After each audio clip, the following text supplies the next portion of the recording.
Hey YouTube, it's the American Samurai again, back with another book review.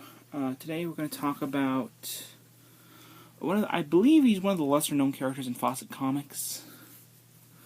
During the events of 1953, DC Comics sued Fawcett Comics over their popular character, Captain Marvel.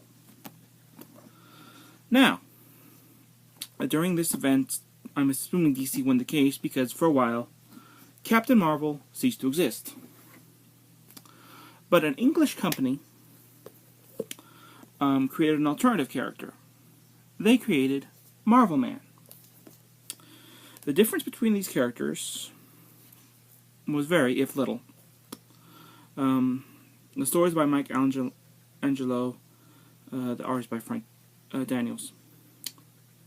In most of these stories, I think some of them are Don Lawrence, but the stories are still the same. Now, the difference between Miracle Man is his real name is Mickey Marone. This will show you some of his things here. Like Captain Marvel, who he's basically, like I said, a substitute for. Because the English company that was reprinting Fawcett Comics in black and white, when Captain Marvel ceased publication, I think they just created their own version of him. Instead of getting his powers from the wizard Shazam, he gained his powers through an astrologist who used a specially treated machine to give a secret. Let me get this here.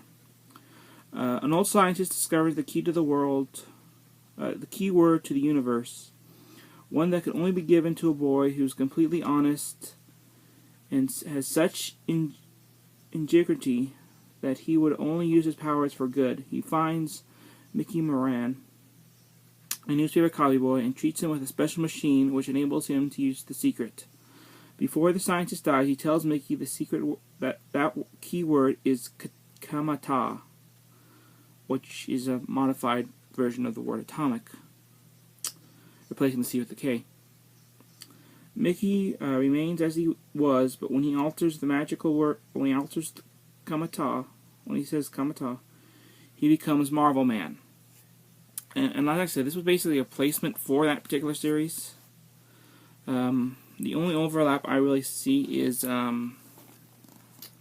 maybe may not recognize him with the hair, but this is one of Marvel Man's villains. I believe he is shown.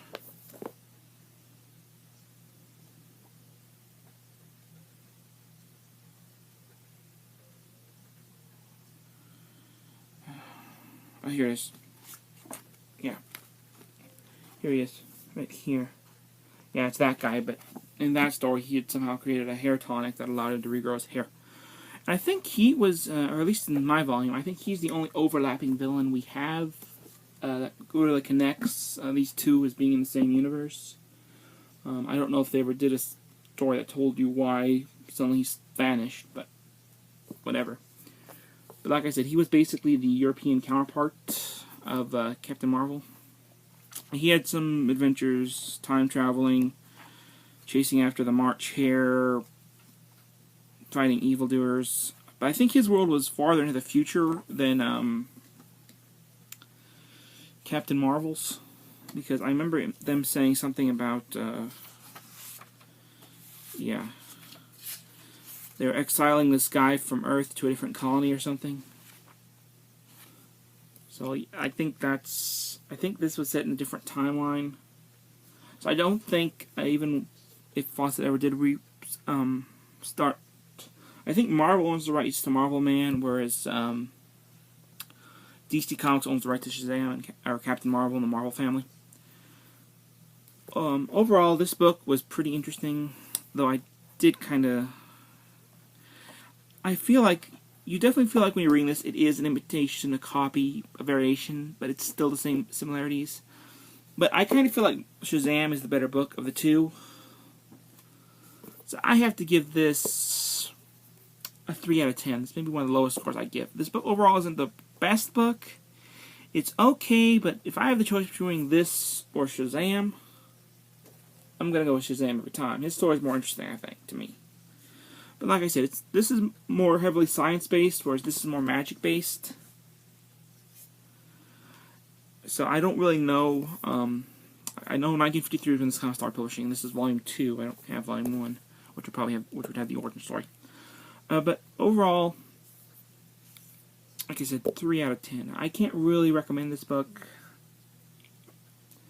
I mean, if you're interested in seeing a different Fawcett character that was never really seen that much in the U.S., then yeah, I would go ahead and check it out. I think he actually is in the Marvel universe now, but I think he's called Miracle Man now instead of Marvel Man.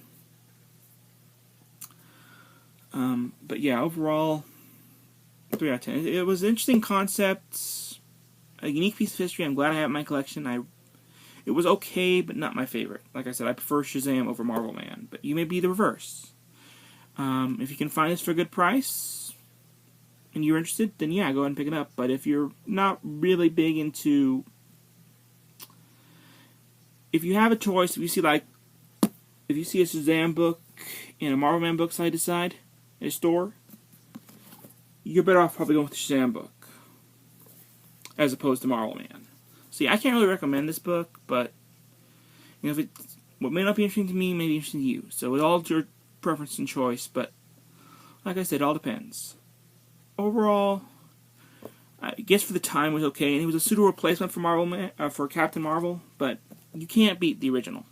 I'm sorry. So in my opinions, Captain Marvel beats Marvel Man, but for his time for being a replacement for Marvel Man, I believe he was a good fit. So yeah, until next time, Katamica. Shazam. Oh well, can't work every time. Sayonara.